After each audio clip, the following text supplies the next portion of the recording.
Usually don't record whatever, videos like this because it's raw, right? Um, there's nothing wrong with that. However, that's funny, right? Hang in there. Doesn't say that, but it's like that one from the back in the day was always on the wall in the principal's office. Yeah, our heart's like just pounding through our chest. We're visibly shaken here, emotionally distraught. And that is the effect that familial relations can have on many a person, and do have on this damn man who happens to go by DaamnKam. Any damn way.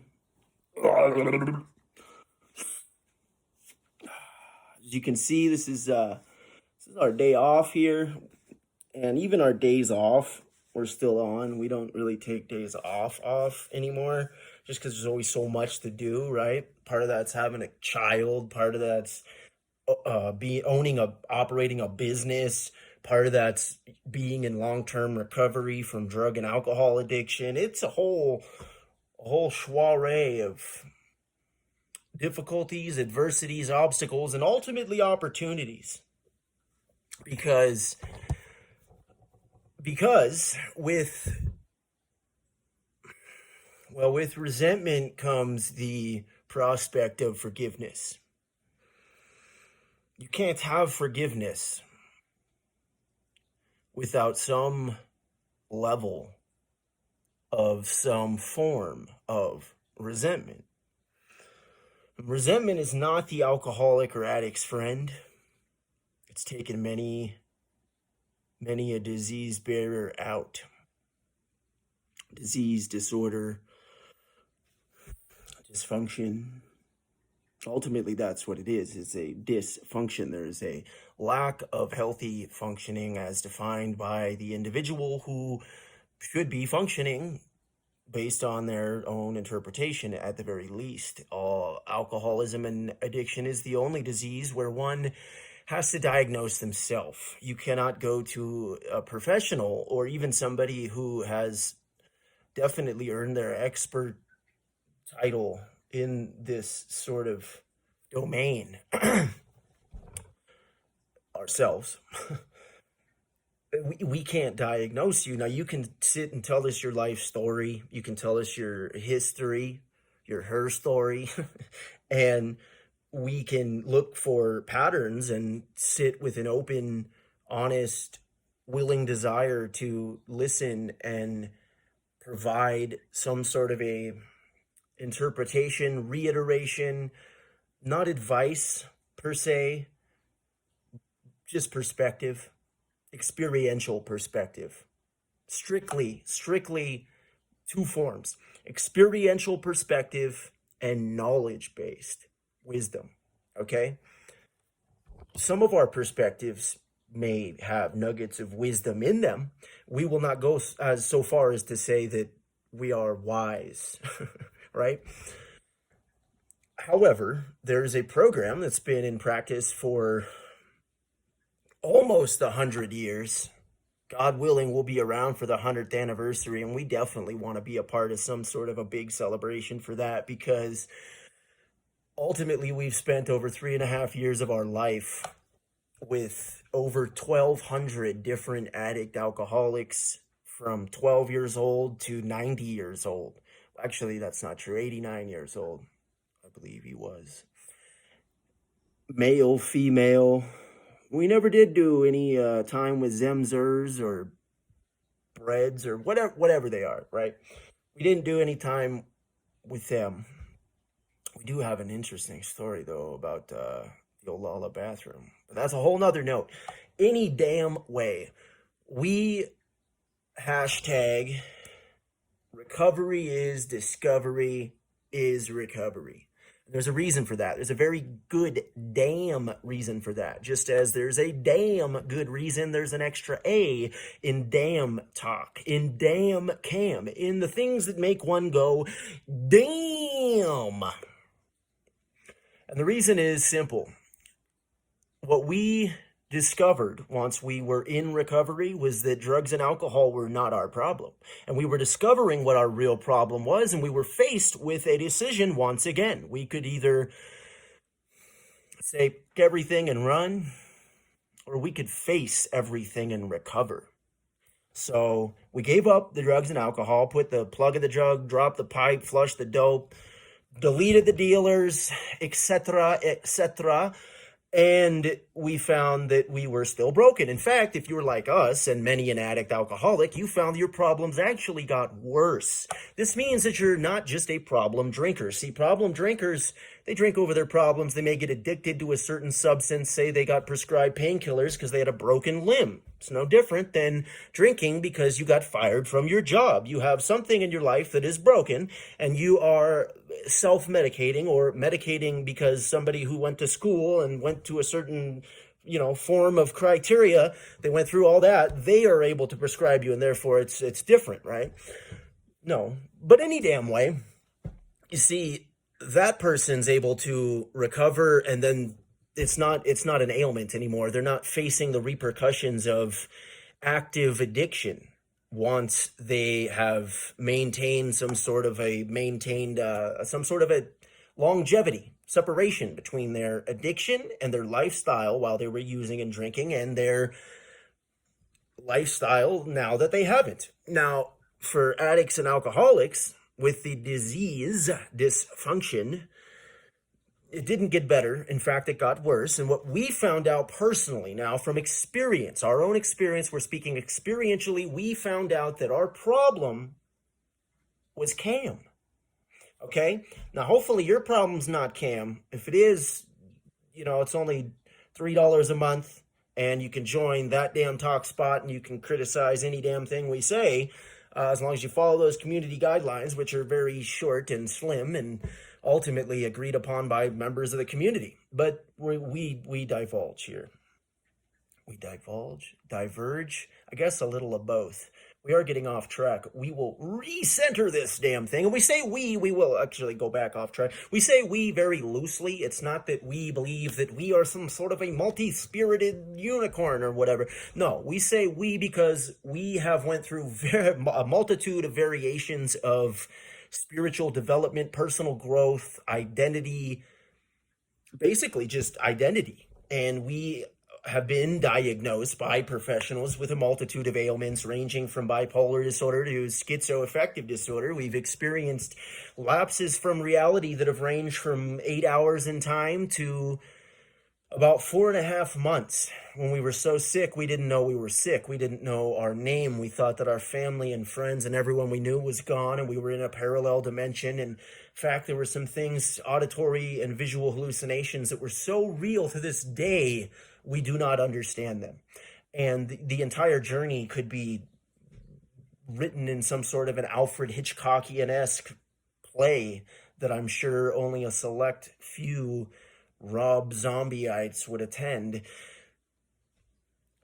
All of this makes up the DaamnKam you see today. The damn man in front of you is a collection of his experiences.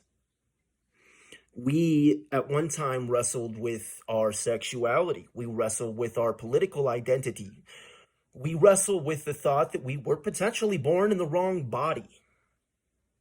We have shattered our personality and shed our character, Cameron, so vividly to the point that we just were. I am that I am. Those were the 5 words that we could say in the beginning while we were in that schizophrenic break from reality. And Chalice, this mental health professional, was trying to extract information. At least that's what our paranoid delusional state thought. And we were in a battleground of intellectual fortitude and sparring with the most intentionally constructed weapons. And ultimately, we were released, no better. In fact, we only proceeded to go down. And so we were faced with yet another realization. And this was at 1 year in recovery, away from any non-prescribed substance. And we were that sick. And see, so we realized if we were able to experience the same ramifications we did while we were under the influence, and we were able to experience those terrible, undesirable consequences while we were sober, while we were just cam, then the problem was never, ever drugs and alcohol. In fact, the fact that it was diagnosed as such may have been part of the problem for many, many, many years. Maybe we're spiritually sick. Maybe, and just maybe, there is an answer, and it's unconventional. And it's kept us alive as long as it has, while we've seen many brothers and sisters fallen around us. In fact, too many to name. We stopped flipping lucky cigarettes for them when we passed 10. We were flipping more than half the pack, man. It's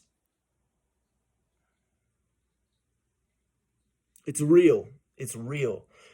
And we're blessed with knowing that we have this as a lifelong battle. We will be a soldier in this war forever. We can't just take off our tags and be like, all right, Sarge, I'm out. Send me home. No, we are home. All right. That's the problem. Our problem was with our home. And the longest journey that a sober soldier has to make is from here to there.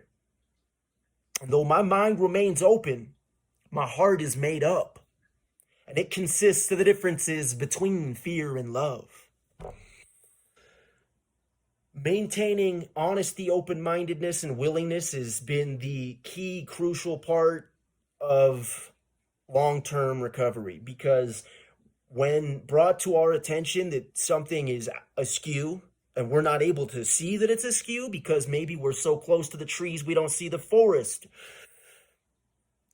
it obviously depends on the messenger. If somebody's being a conduit for good and trying to bring this to our attention, or if they're trying to hurt our feelings or bring us down, even the person that's trying to knock us down could inadvertently lift us up if we allow them to. And here's how, right? We have a family member that we don't see eye to eye with anymore. In fact, at one time we kind of even looked up to them. And they said some very hurtful things to us in the recent past, so much so that we've cut them off completely. And we didn't do that without a serious introspection.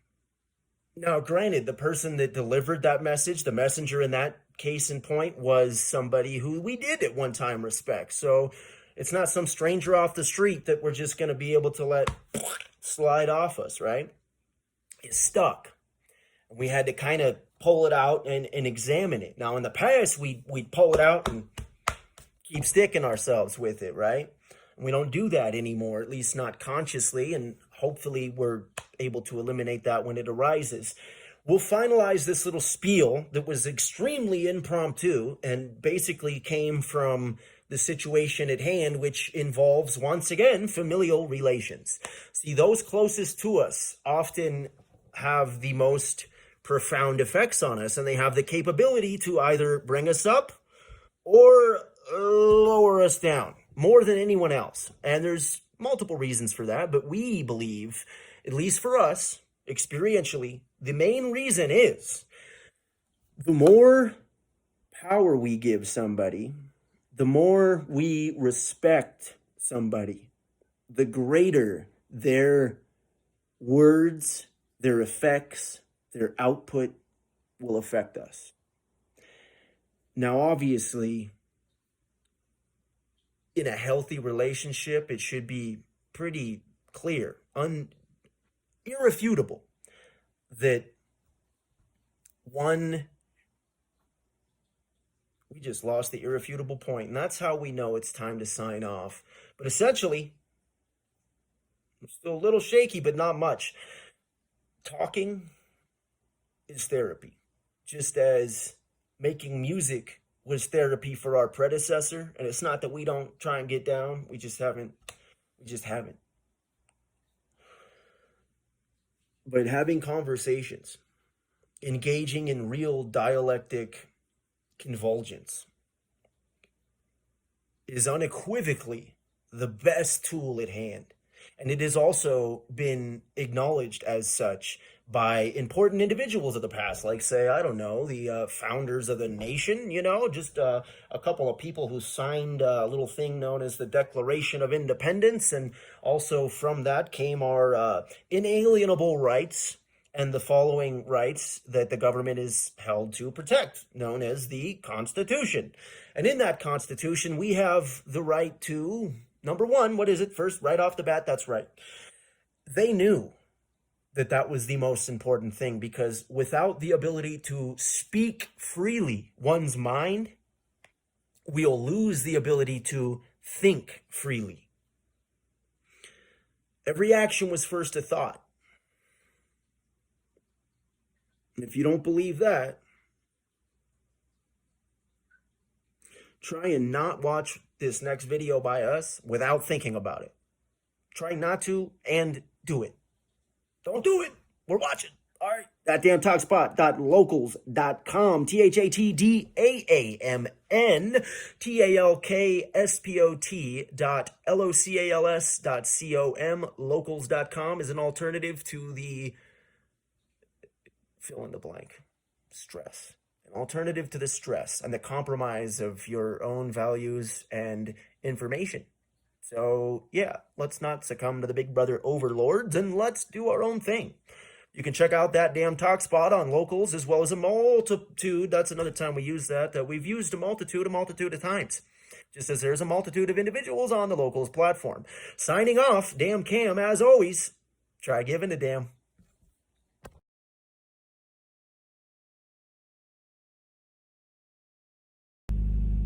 We didn't get to wrap up our little impromptu dissertation on familial relations and why they are most likely to impact those in long-term recovery. All right, we're about to drop this down at the work site, so bear with us.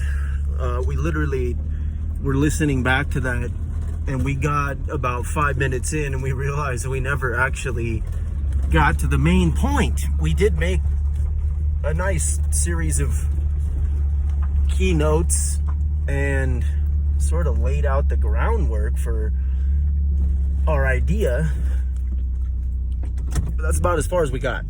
So essentially, this is how we like to describe it, and we have on multiple, or let's use the word again, on a multitude of occasions. So these are not our work shoes. Hey, it's all good. Those are not our work shoes. So here's the thing, right? If we're going along and somebody steps on our shoes, we're going to bring it to their attention. Now, there's a few variables that come into play. Like, for one, what kind of shoes are we wearing? If we're wearing nice shoes and they step on our shoes, we're probably going to have a bigger issue with it. If we're wearing shoes we're about to throw away, we might not care so much. But that's only one variable, okay? It also depends on who is stepping on your shoe.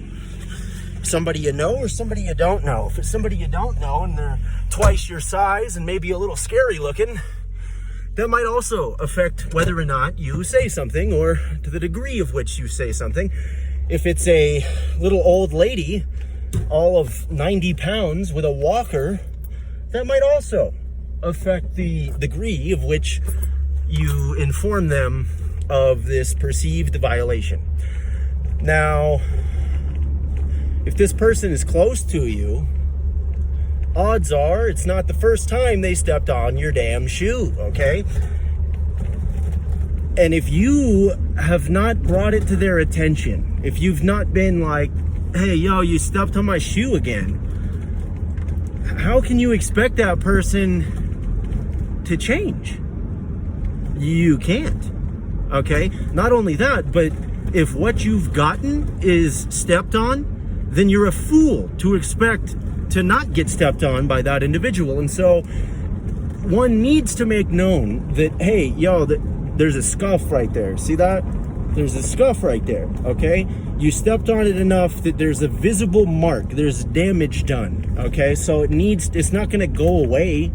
Like, it's not gonna go away. So you've told the person, hey, there's this scuff on my shoe. Now, if the person is like, no, there's not. There's no scuff on your shoe. And you're like, it's clearly here. No, that's not a scuff. Well, then you're probably not going to get anywhere with that person. You might want to just not wear your shoes around them, or maybe not bring your whole damn body around them. Try that. However, sometimes you're not able to do that. Maybe it's your boss at a job that you can't dispense of. Maybe it's your landlord at a house that you're unable to leave. There are life circumstances that can adequately and justly prohibit one's ability to distance himself. Now, this also ties into self-respect and self-consciousness, and I don't mean the negative kind where, you know, you're self-aware to the upteenth degree. We're talking being conscious of one's own thoughts and actions. And if we chose to wear our best shoes and then go to a job where we're likely going to get them dirty, we can't really be upset that they got dirty. I mean, we can, but logically, we lose our justification to that upsetness, okay? Hopefully you're following. Now, in the attempt to alleviate beating a dead horse, the scuff needs to come off. And hopefully the person that stepped on your shoe will agree that, oh, damn, I messed up. You know, let me get a rag and let's sit down and get that scuff out. And yeah, that's great, you know. If both parties are willing and the shoes are there, man, you know, then that's great. Sometimes, though, we need the coach to get involved because the players step on each other's shoes, and then you got more scuff than shoe, and both of them are pointing at each other being like, yo, the shoe fits, the other shoe fits, the shoe fits. It's like, that's not going to get anywhere. We need to get a referee. We need to get a median, a person in between that is unbiased and hopefully has some sort of a well-grounded moral philosophy rooted in whatever will aid the best outcome, which would be resolution. Desirable by both parties or all parties involved, the most desirable, well-rounded resolution. In order to achieve that, it's going to take a lot of work. And likely, if you're like us, an addict in long-term recovery from alcohol, drug addiction, from a way of life that was sick, right? It was criminal. Not just criminal. It wasn't just that we were out of the bounds of what society agreed was just. We were out of bounds with what we knew was just. And that is ultimately what sinning is all about. You are missing your own mark, okay? And that's why the program that we practice and identify with most, 12-step program anyway, is on the coin. They could put anything, but on the coin, no matter you get a 30-day chip or a 30-year chip on the back, it's going to say the same thing. It's going to say, to thy own self be true. Ultimately, you can't fool God. We're not talking about the big man in the sky with a beard looking down on everybody. We're not even talking about this all-knowing spirit that encompasses everything. We're talking about good, orderly direction. You can't fool that. And what we mean is,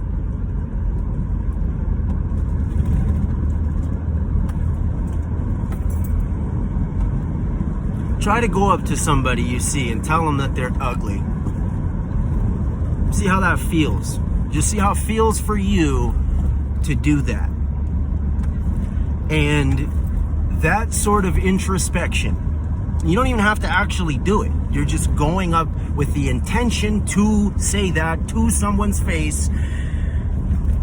Your interpretation of that repercussion, whether you're speculating on how they will interpret it or you are hypothesizing on how it will land ultimately, right?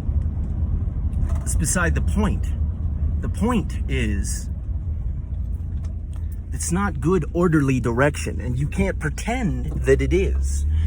And hopefully the only thing keeping you up at night is that extra cup of coffee you had at that extra meeting you went to. But if you're like us, there might be a couple other issues in your life that cause a little bit of lack of Z's, and life's cadence is not one of them. Cadence is a blessing, actually.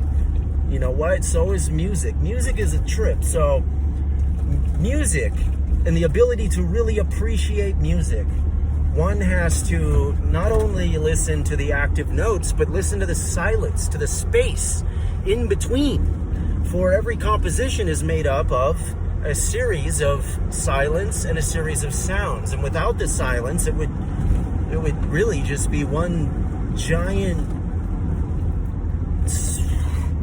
flat concoction of chaos. And one of our favorite philosophers, Alan Watts, said if that was the case, then the best composers would ultimately be the fastest. And such is life. The point of music is not to get to the end of the song. And in order to really enjoy the music, we have to be able to be present, sit with. We have to at the very least, be able to endure the space in between. And if you're like us, we'd really like to enjoy that. I mean, if we're gonna be there, why would we not want to make that the best experience possible? Of course we would. And if that means that we have to make some tough decisions about who we're going to allow close enough to us, who we're going to allow the ability to make the mistake of stepping on our shoes, because ultimately we do have that control. And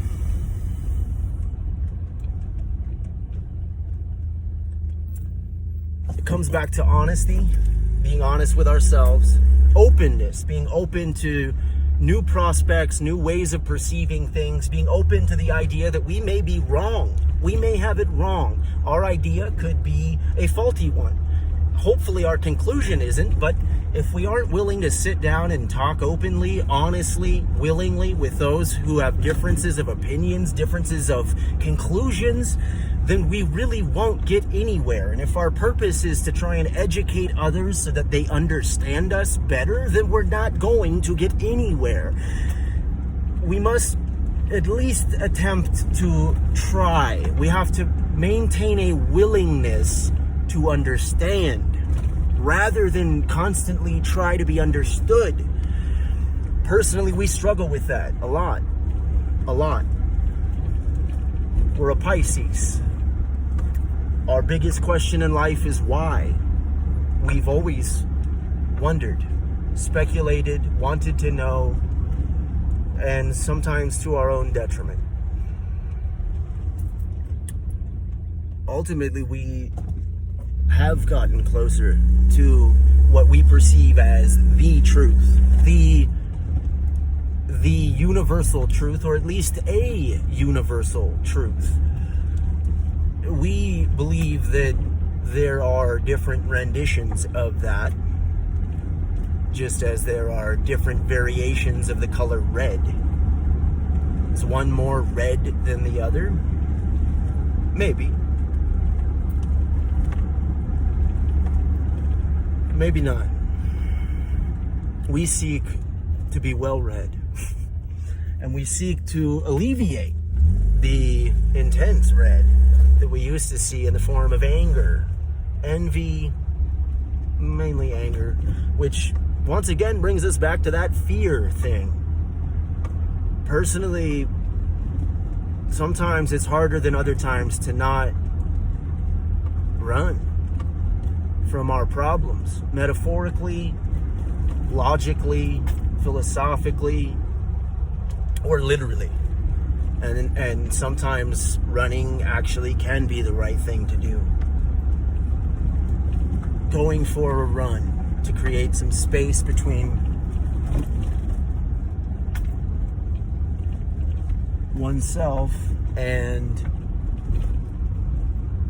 the issue that made them feel like they wanted to go for a run in the first place. So we'll wrap this up by saying, if you or somebody in your family is in recovery or active addiction and there's drugs and alcohol involved, there is going to be a cyclical unfolding, okay? There's going to be a cycle of behaviors, a pattern of life. There'll be situations that will continue to arise unless all members of that family, all parties involved, come together and actively participate honestly, openly, and willingly. And unless that happens, it is safe to say you can expect emphasis on the sick in cyclical. We don't have all the answers at all, and we don't claim to know the truth. We just know that we're true to our own truth, and the best way that we can be to critically think, be self-aware, and open ourselves up for healthy criticism, which leads to introspection, which can ultimately lead to a change of belief, behavior, environment, society, culture, the whole damn world. Oh, that outro kind of sounded like something Nurmak would have said. In the words of Nurmak Black, peace is what it should be.